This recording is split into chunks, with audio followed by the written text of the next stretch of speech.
Ever wondered what makes Ant-Man shrink and grow at will in the movies? It's the Pym particles. These tiny fictional wonders are the backbone of Ant-Man's abilities, allowing him to defy the laws of physics and biology in a way that's nothing short of magical. But let's bring ourselves back to reality for a moment. As fascinating as Pym particles may be, they're purely the work of creative minds with no basis in actual science. Yes, it's a bit of a bummer, isn't it? We don't have any known particles that can manipulate size or mass on a whim, so as far as we know, Pym particles are just Hollywood magic. But don't let that dishearten you. Remember, fiction often fuels curiosity, and curiosity is the mother of invention. So let's keep our minds open and our curiosity piqued. Who knows where it might lead us? But what about the quantum realm that the movies hint at? Could this be our ticket to size manipulation? Well, let's unpack that a bit. The quantum realm in the Ant-Man films is a subatomic world where the rules of physics as we know them don't quite apply. It's a fascinating concept, but how much of it is grounded in reality? One of the real-world physics phenomena hinted at in the quantum realm is quantum tunneling. Now, quantum tunneling is a genuinely amazing thing that happens in our universe.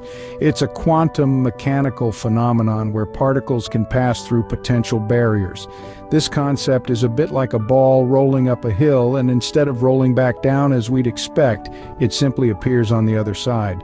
However, quantum tunneling doesn't mean that anything can just pass through anything else. It's not like walking through walls or, in our case, shrinking down to the size of an ant.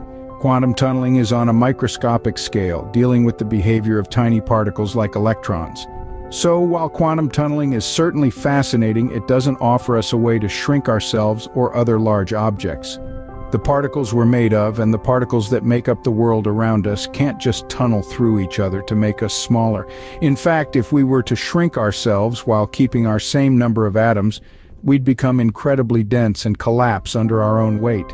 And if we were to somehow remove atoms to avoid this issue, we'd lose essential components of our bodies, our DNA, our brain cells, our heart cells, everything that makes us us. So sorry folks, quantum tunneling won't be making us any smaller.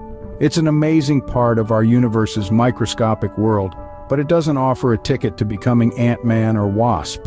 While it's fun to imagine, for now, the quantum realm and size manipulation remain firmly in the realm of movie magic and science fiction.